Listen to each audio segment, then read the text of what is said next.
Praise the Lord. मैं pastor तारा आप लोगों के बीच में दोबारा परमेश्वर के वचन के साथ आया हूँ। इस वीडियो को शुरू से लेके अंत तक जरूर आप देखिएगा।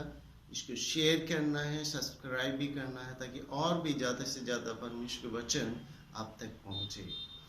जो मैं आज वचन देने वाला हूँ आपके समूह, उसके लिए मैंने काफ़ी प्रार्थना और बहुत स्टडी किया है, तैयारी किया है, ताकि आपको सही वचन परमेश्वर का मिले। आप लोग इसको जरूर आप देखिएगा। आज का जो विषय है वो है, क्या आपके विवेक शुद्ध है? और इसको जानेंगे हम परमेश्वर के वचन के द्वारा। उससे पहले हमें कुछ बातों को और भी जानना बहुत ज़रूरी है, जो विवेक के समान ही देखने में आता है। पहला, जो मसीह लोग हैं उनके अंदर 3 चीजें पाया जाता है: मन, पवित्र आत्मा और विवेक। और जो अन्य जाति है, जो यीशु मसीह को नहीं मानते, उसके अंदर विवेक और मन काम करता है। और जो मसीह है, मैं उनके विषय में कहा, उन्होंने जिसने अपने जीवन को प्रभु यीशु मसीह के लिए पूरी रीति से सौंप दिया है, उसके अंदर 3 चीजें काम करता है।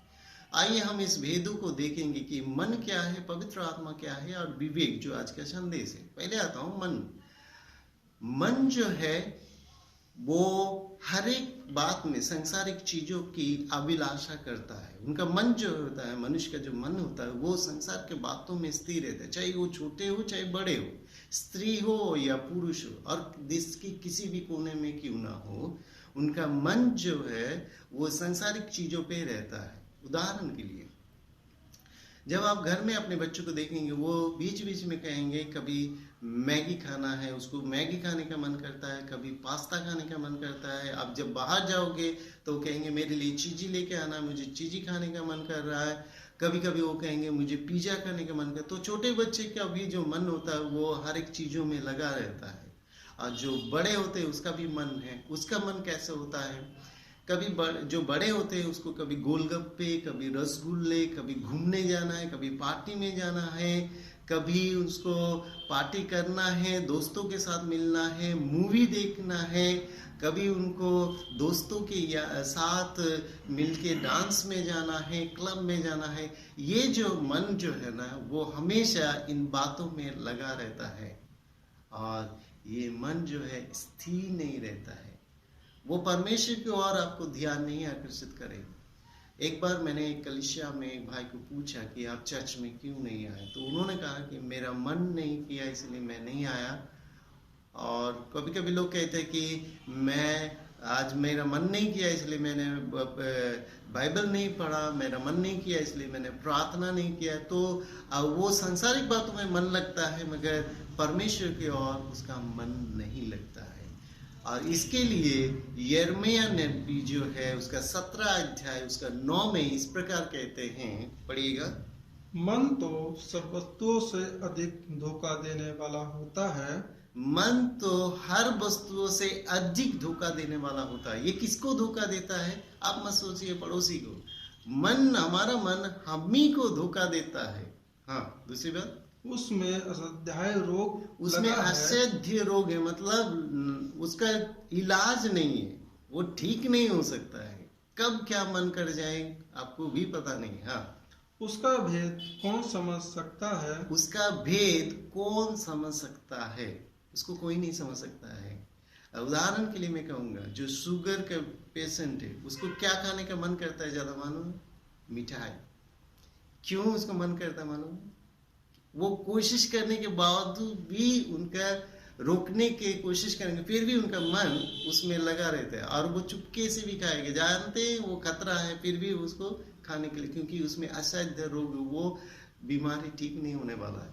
इस प्रकार मन के विषय में कहते हैं। ये संसार के हर एक जाति के, धर्म के लोगों के अंदर ही ये काम करता है, चाहे वो मसीह में है तो भी उनके अंदर काम करता है। ये है मन के। आइए हम देखेंगे पवित्र आत्मा के विषय में। यूहन्ना उसका 14 अध्याय उसका 26 में इस प्रकार लिखता है, हम पढ़ेंगे। हाँ, तुमने सुना कि मैंने तुमसे कहा, मैं जानता हूँ और तुम्हारे पास फिर आऊंगा। हाँ, यदि तुम मुझसे प्रेम रखते। 14 का 26। 14 का 26 से 14 का 26। परंतु हाँ, परंतु सहायक अर्थात पवित्र सहायक आत्मा अर्थात पवित्र आत्मा जिसे पिता मेरे नाम से जिसे भेजेगा, पिता मेरे नाम से भेजेगा, वह तुम्हें सब बातें सिखाएगा वो सभी बातें हमें सिखाएगा, और जो कुछ मैंने तुमसे कहा है जो कुछ भी प्रभु यीशु मसीह संसार में कहा है वह सब तुम्हें स्मरण कराएगा। वो सारी बातें याद करवाएगा। ध्यान से सुनिएगा, प्रभु यीशु ने कहा जब तुम्हें पंचायतों में लेके जाए, जेल में डाले, महासभा में खड़ा करे, तब तुम कुछ नहीं कहना है, उस समय पवित्र आत्मा तुमसे बात करेगा। यूहन्ना उसका 16 अध्याय उसका 14 में और एक वचन को इस प्रकार कहता है, वह मेरी महिमा करेगा। वो मेरी महिमा करेगी। कौन? क्यों? पवित्र आत्मा। हाँ, क्योंकि वह मेरी बातों में से लेकर वो यीशु तुम्हें मसीह के सिखाता बातों है। को लेके हमें क्या करेगा? सिखाएगा। वो परमेश्वर के वचन को हमें याद कराएगा। कब? जब हम कठिन परिस्थिति में पड़ जाएंगे। ये पवित्र आत्मा का काम है। आज मेरे पवित्र आत्मा का टॉपिक नहीं है, ना तो मन का है। आज मेरा सिर्फ जो विषय है वो है विवेक। इसलिए मैं विवेक के विषय में ज्यादातर आपको वचन से समझाऊंगा।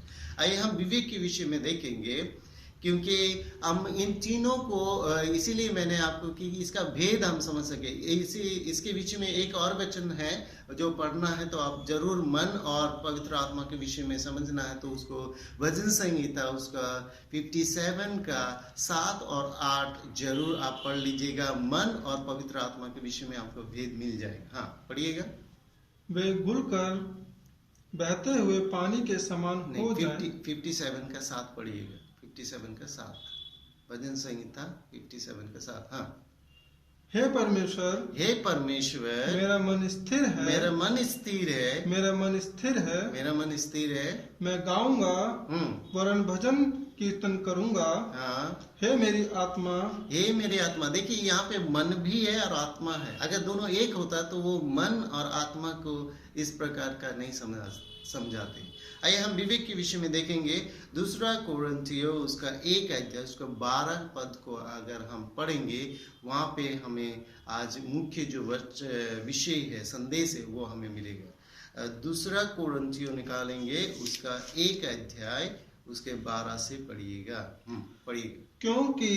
क्योंकि हम अपने विवेक की इस गवाही पर घमंड करते हैं, इस गवाही पे घमंड करते हैं कि जगत में और विशेष करके तुम्हारे बीच हमारा पवित्र चरित्र परमेश्वर के योग्य ऐसी पवित्रता और सच्चाई सहित था, जो शारीरिक ज्ञान से नहीं परंतु परमेश्वर के अनुग्रह के साथ था। इस अगर वचन को अगर हम जाएंगे, उससे पहले हमें जानकारी लेना चाहिए कि किसने लिखा है, क्यों लिखा है, किसको लिखा है। क्योंकि मैं हमेशा कहता हूँ कि वचन सुनने से पहले उसका डिटेल जानना जरूरी है। इस वचन को जो हमने दूसरा कोरिन्थियों और उसका 1 से 12 से लिया है, वो पौलुस कोरिन्थियों के हर एक कलीसिया को एक चिट्ठी के रूप में दे रहे, और उस चिट्ठी में इस प्रकार पौलुस कहता है कि हमारा विवेक जो गवाही देता है, वो कहता है कि जगत के लोग और जो तुम्हारे बीच में हमारे विवेक एक ही गवाही देते हैं कि हम परमेश्वर के सम्मुख चरित्र में ठीक है। हमारे विवेक में दोष नहीं देते। प्रिय परमेश्वर के लोग, हमारे विवेक जो है ना, वो दिन भर हमने क्या किया है, वो सही किया या गलत किया, उसको विवेक ही तय करता है। कोई हमें देखे या ना देखे, जब हम कोई गलती करते हैं, हमारा विवेक बार बार कहते हैं तूने गलत किया है, गलत किया है, गलत किया है। अगर हम सही काम करते तो हमारा विवेक कहता है कि तूने सही किया। वो सराहता भी है और वो हमें दोष भी लगाते हैं। उदाहरण के लिए जो अन्य जाति के लोगों के अंदर विवेक कैसे काम करते हैं हम देखेंगे। वो रोमियो उसका पढ़िएगा, रोमियो उसका 2 अध्याय उसका 14 निकालेंगे, उसमें अन्य जाति के अंदर विवेक कैसे काम करते हैं वो हम देखेंगे। हाँ, फिर जब अन्य जातियां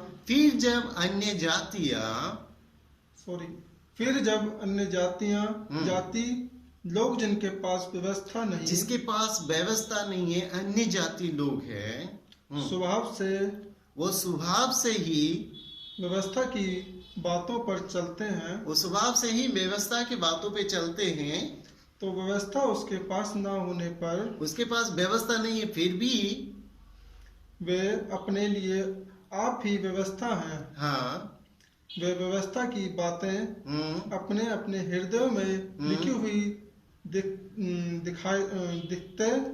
दिखते हैं और उनके विवेक भी गवाही देता है और उनके विचार परस्पर दोष लगाते या उन्हें निर्दोष ठहराते हैं। तो यहाँ पे पौलुस कहते कि जो अन्य जाति के पास, जिसके पास व्यवस्था नहीं है, उसके पास बाइबल नहीं है, वो लोग खुद ही अपने मन में व्यवस्था को लेके चलते हैं और जो जो काम करते हैं उसका विवेक कहता है कि ये सही है, ये गलत है, उसको दोषी भी ठहराते हैं, उसको निर्दोष भी ठहराते हैं। तो प्रिय परमेश्वर के लोग, आप ध्यान देना है कि आपके विवेक जो है आपको दोष नहीं देना चाहिए। पौलुस कहता है कि हमारा विवेक हमें दोष नहीं देता है। क्यों? क्योंकि वो जो है वो अपने विवेक से शुद्धिकरण में पहुंच गया है, उनका विवेक वो दोष नहीं देता है। एक घटना हम देखेंगे मत्ती उसका 27 अध्याय और उसका 1 से अगर पढ़ेंगे तो देखिए विवेक किस तरह से वो हमें दोष देते हैं, लगातार दोष देते हैं। मत्ती उसका 27 अध्याय उसका 1 से पढ़ेंगे तो वहां पे किस प्रकार विवेक जो है हमें दोष देते रहते हैं। पढ़िएगा, पढ़िएगा। जब भोर हुई हाँ, तो सब प्रधान याजकों और लोगों के पुरानियों से यीशु को मार डालने की सम्मति की। उन्होंने उसे बांधा और ले जाकर पौलुस्तुन हकीम के हाथ में सौंप दिया। जब उसके पकड़वाने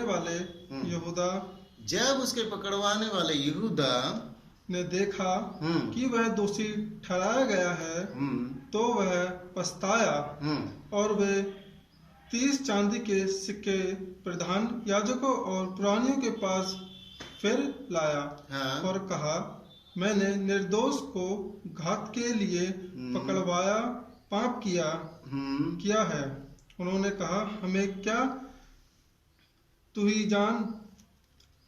तब वह उन सिक्कों को मंदिर में फेंक कर चला गया और जाकर अपने आप को फांसी दी। ध्यान से सुनिएगा, यहाँ पे इश्कुरुत यहूदी प्रभु यीशु मसीह के चेले जिन्होंने पवित्र आत्मा को भी पाया है, उनके अंदर मन भी है, वो क्या कहते हैं, यीशु मसीह को 30 चांदी के सिक्के में बेच दिया। और जब उनको पता लगा कि यीशु मसीह को सूली पे जड़ाने के लिए तय हो गया, तब उन्होंने क्या किया, उसी चांदी के सिक्के को लेके आके महायाजक और पुरनियों को कहता है कि मैंने एक निर्दोष को घात के लिए बेच डाला, और उन्होंने उस सिक्कों को उधर ही मंदिर में फेंक के जाके उन्होंने फांसी लगा लिया। ध्यान से सुनिएगा, इश्कुरुत यहूदी को जब चांदी का सिक्का मिला था वो बहुत खुश हो गया था कि मुझे 30 चांदी का सिक्का मिला। मगर उसके विवेक ने जब यीशु मसीह के बारे में पता चला कि उसको तय हो गया है सूली पे चढ़ाने के बाद, तब उनके वो चांदी के सिक्का को जब वो देख रहे थे तब उसको विवेक कह रहा, तूने इस चांदी के सिक्के को लेके एक निर्दोष को फांसी के लिए, एक सूली पे चढ़ाने के लिए, तूने मार डालने के लिए तूने एक फैसला लिया है, तूने गलत किया है। उसके विवेक बार बार उसको दोष देते रहा कि तूने गलत किया है, गलत किया। और उन्होंने क्या किया, किसी ने नहीं कहा, उन्होंने उस सिक्के को कहते नहीं चाहिए, उन्होंने फेंका और जाके उन्होंने फांसी लगा लिया, खुदकुशी किया। अब क्या आप क्या सोचते हैं, लोग जो परेशान हो जाते हैं और खुदकुशी करते हैं, क्या उनका विवेक तब मरने के बाद छोड़ देगा? मैं कहता हूँ मरने के बाद भी विवेक उसको दोष देते रहेगा। प्रिय परमेश्वर के लोग ध्यान से सुनिएगा, लोग नरक में जाने के बाद भी उनका विवेक दोष देते रहेगा, तूने गलत किया है, तूने गलत किया है, तूने गलत किया है। कोई मनुष्य आपको दोषी ठहराए ना ठहराए, आपके विवेक आपको जरूर दोषी ठहराएगा। उदाहरण के लिए एक घटना मैं सुनाना चाहता हूँ। 16 दिसंबर 2012 भारत में एक घटना घटता है, वो दिल्ली शहर में, और उससे पूरे जो भारतवर्ष में उसकी चर्चा हो रही थी और लोग उसकी निंदा कर रहे थे। और वो हो गया, वो घटना है, आप जानते हो, निर्भया कांड के विषय में। वो 16 दिसंबर 2012 को हुआ। उसमें 6 आरोपी थे और मार्च आते आते 11 मार्च वहाँ पे जो ड्राइवर थे उस बस के, उनका नाम था राम सिंह। उन्होंने 11 मार्च को जेल के अंदर फांसी लगा ली। ध्यान से सुनिएगा, मार्च 13 को आते आते उन्होंने फांसी लगाया। अभी तक उसके लिए कोई फैसला नहीं आया था, न्यायाधीश ने फैसला नहीं सुनाया था, मगर उनका विवेक उसको जीने नहीं दिया। उन्होंने बार बार कहा तूने गलत किया, तूने गलत किया, तूने गलत किया, और उन्होंने अपने आप को ही सूली पे चढ़ाया। क्या समझते हैं कि हम जो गलत करते हैं दुनिया वाले नहीं देखते हैं, मगर हमारे अंदर जो विवेक है ना, वो लगातार आपको दोस्त देते रहेंगे, आप चैन से नहीं जी पाएंगे। जैसे इस्करियोती यहूदी ने किया है। निर्भया कांडों के जो आरोपी राम सिंह थे, उन्होंने भी जेल में खुदकुशी किया है। इसलिए विवेक से बचने के लिए मैंने कहा था कैसे अपने विवेक को शुद्ध करेंगे। हम आगे जाएंगे, एक घटना और हम पढ़ेंगे, उत्पत्ति उसका 4 अध्याय उसका 23 से लेके पढ़ेंगे। उत्पत्ति उसका 4 अध्याय उसके 23 से लेके पढ़ेंगे। वहां पे एक घटना है, हाँ पढ़िएगा। और लमेक ने अपनी पत्नी से कहा, लमेक ने अपने पत्नियों से कहा, हे अदा, हे अदा और हे शिला, हे शिला, मेरी सुनो, मेरी सुनो। हाँ ध्यान से सुनिएगा। हे लमेक की पत्नियों, मेरी बात पर कान लगाओ, मेरी बात पे कान लगाओ। मैंने एक पुरुष को जो तुझे चोट लगाता था, अर्थात एक जवान को जो मुझे घायल करता था, घात किया है। जब केन का बदला 7 गुना लिया जाएगा, तो लमेक का 7 गुना लिया जाएगा। बस, तो लेमेक के वो अपनी पत्नियों से कहता है, मैंने एक जवान को मैंने घात किया है। उनके पत्नियों को पहले पता नहीं था, किसी को पता नहीं था। एक जवान उनको बार बार लेमेक को दुख देते थे, उन्होंने गुप्त में जाके उसको मार दिया। और जब मार दिया तब वो उसका विवेक कहते, तूने मर्डर किया, तूने मारा किसी को, तूने मारा किया। इसलिए लमेक उसके बात को वो मन में नहीं रख पाया। वो कहते हैं अपने पत्नियों को, एक जवान जो है मुझे चोट पहुंचाता था, उसको मैंने मार दिया। आप जानते हो कि हम लोग कोई भी गलती करते हैं, विवेक लगातार हमें दोष देते हैं, लगातार वो एक ही बात को कहते हैं कि तूने किया, तूने किया, तूने किया। प्रिय परमेश्वर के लोग, इसे बचाव कैसे हो सकता है? आइए हम जानेंगे इसका बचाव कैसे हो सकता है। दूसरे कोरिन्थियों उसका 4 अध्याय 1 से लेकर 12 तक पढ़ेंगे। दूसरा कोरिन्थियों 4 अध्याय उसका 1 से लेकर 12 तक हम पढ़ेंगे, तब हम आगे बढ़ेंगे। हाँ पढ़िएगा, दूसरे कोरिन्थियों 4 अध्याय 1 से लेकर 12। इसलिए जब हम पर ऐसी दया हुई कि हमें यह सेवा मिली, तो हम याब नहीं छोड़ते, परंतु हमने लज्जा के गुप्त कामों को त्याग दिया। पौलुस कहता है मैं लज्जा के गुप्त बातों को त्याग दिया, और न चतुराई से चलता हूँ, और न परमेश्वर के वचन में मिलावट करते हैं, परमेश्वर के वचन में मिलावट करते हैं, परंतु सत्य को प्रकट करके परमेश्वर के सामने हर एक मनुष्य के विवेक में अपनी भलाई बैठाते हैं। हर एक के मन में अपने विवेक में अपनी भलाई को बिठाते हैं। ध्यान से सुनिएगा, क्या आपको लगता है कि पौलुस अपने कोई भी गलती नहीं किया, वो अपने विवेक में शुद्ध था? उदाहरण के लिए मैं आपको समझाना चाहता हूँ। पौलुस का पहला नाम था साउल, और उनका काम था कलीसिया के लोगों को जो यीशु मसीह को मानते उसको पकड़ना, उसको जेल में डालना, उसको सजा देना। उनका यही काम था, वो धुन में था। वो कहते ये गलत है और वो करते भी थे।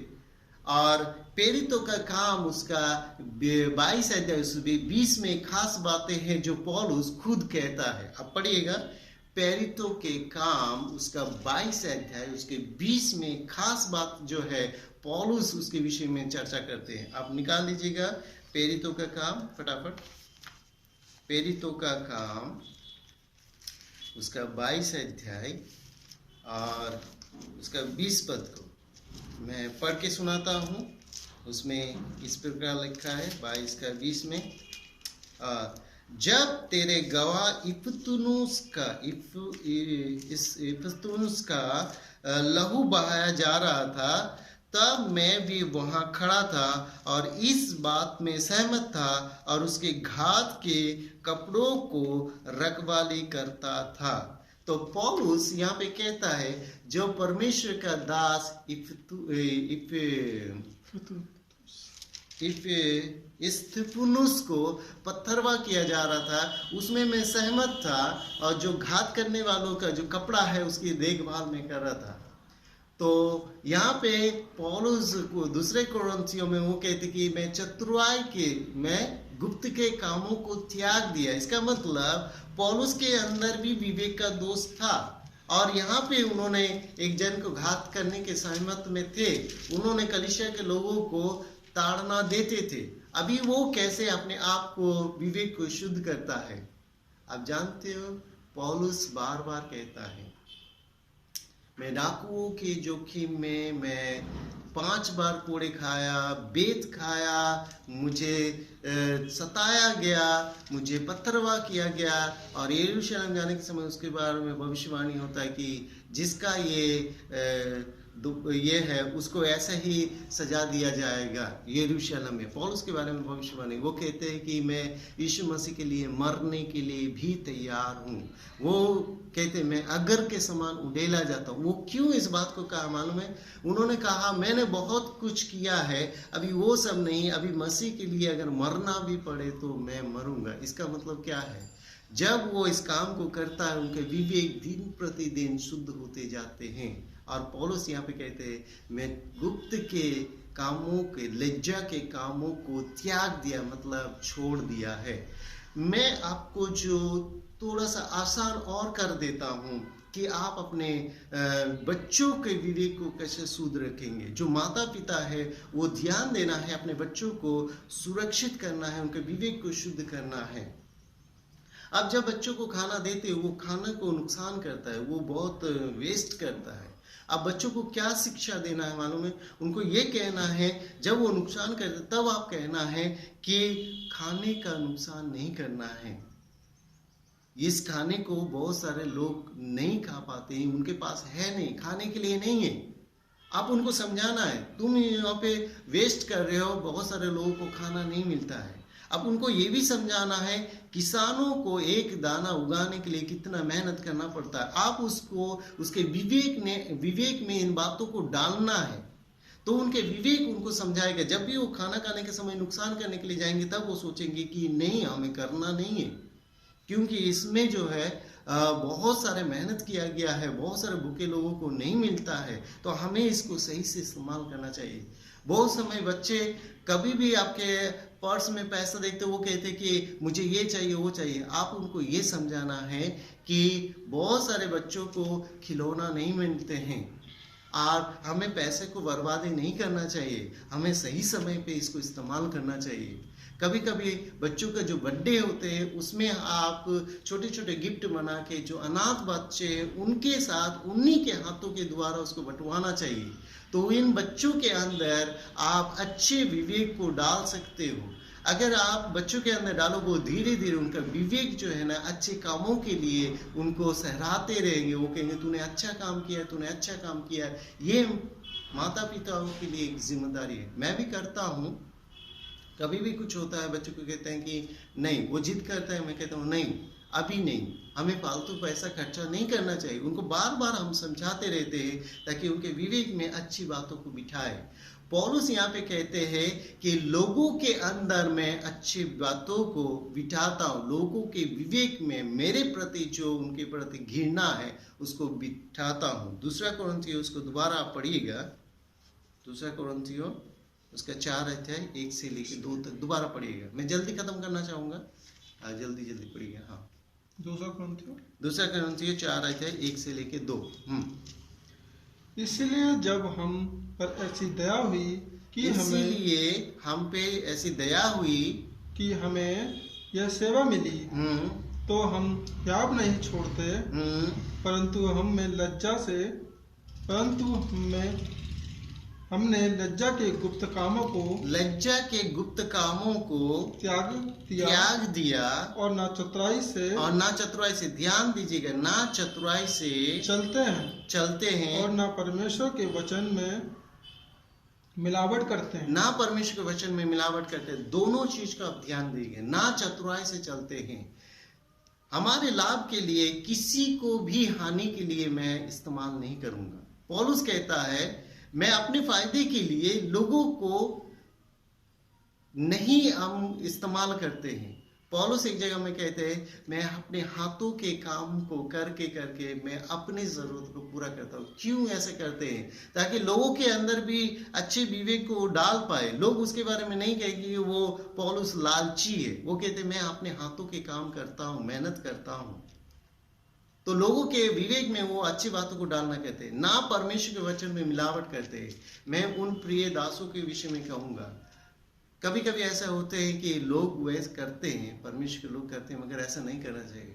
अगर कलीसिया में लोग दान कम दे तो आप ये फैसला करो कि दान कम आया तो नेक्स्ट संडे जो है मैं ऐसा वचन दूंगा ताकि वो दान के विषय में हो। अगर आप इस चतुराई से परमेश्वर के वचन में मिलावट करेंगे और आप देंगे तो आप अपने फायदे के लिए वचन दे रहे, परमेश्वर के फायदे के लिए नहीं दे रहे। तो आपको ध्यान देना है जो आपका वचन है वो कितना आपको फायदा पहुंचाता है, कितना परमेश्वर को फायदा पहुंचाता है, वो ध्यान देना है। अगर आपके वचन जो है परमेश्वर को महिमा देते हैं तो वो परमेश्वर की ओर से है, और अगर आपकी बातों में अगर आपको महिमा मिलता है तो आप परमेश्वर के वचन में मिलावट करते, ध्यान देना है। वहां पे नीचे पौलुस और भी कहते हैं, क्या कहते हैं, पढ़िएगा 3 से। परंतु यदि हमें, दूसरा कुरिन्थी 4 का 3 से, दूसरा कुरिन्थी 4 अध्याय उसका 3 से 4 अध्याय 3 से पढ़ो, पढ़िएगा। परंतु यदि हमारे सुसमाचार पर, नहीं वो नहीं है, दूसरा कुरिन्थी उसका 4 अध्याय उसका 1 से लेकर जो 2 पढ़ाया था उसी में है, पढ़ो दोबारा।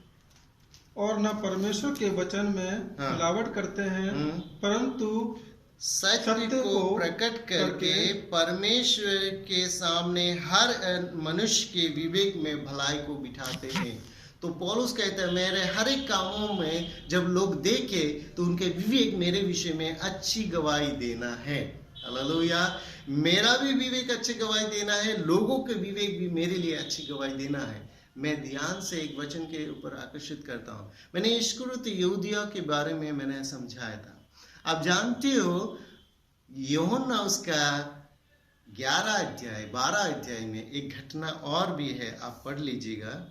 यूहन्ना निकालेंगे उसका 12 अध्याय, यूहन्ना रचित सुसमाचार, हम जल्दी से उसको देखेंगे। यूहन्ना रचित सुसमाचार उसका 12 अध्याय उसका 13 से पढ़ रहा हूँ।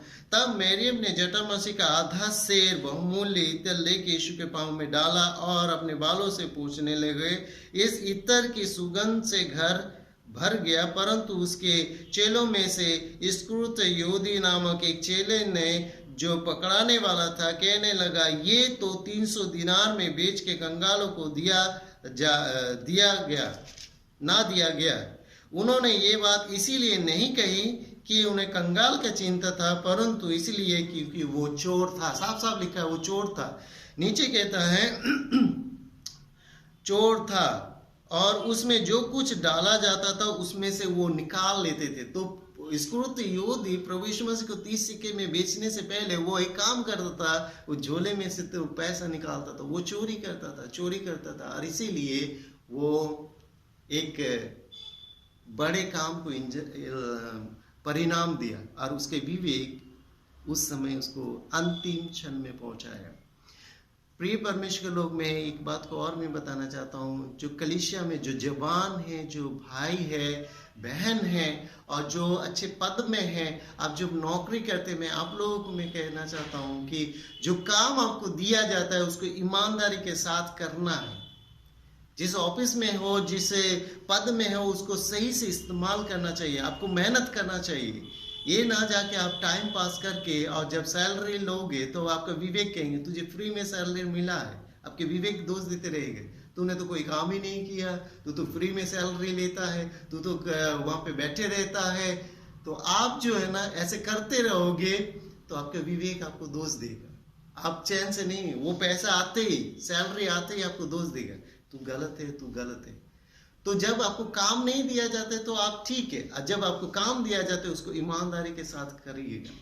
जब आप कोई दुकान में जाते हो तब दुकानदार कहते हैं अगर इसका बिल नहीं लेंगे, जीएसटी बिल नहीं लेंगे तो इसका कीमत जो आपको सस्ता पड़ेगा आप ले लीजिए।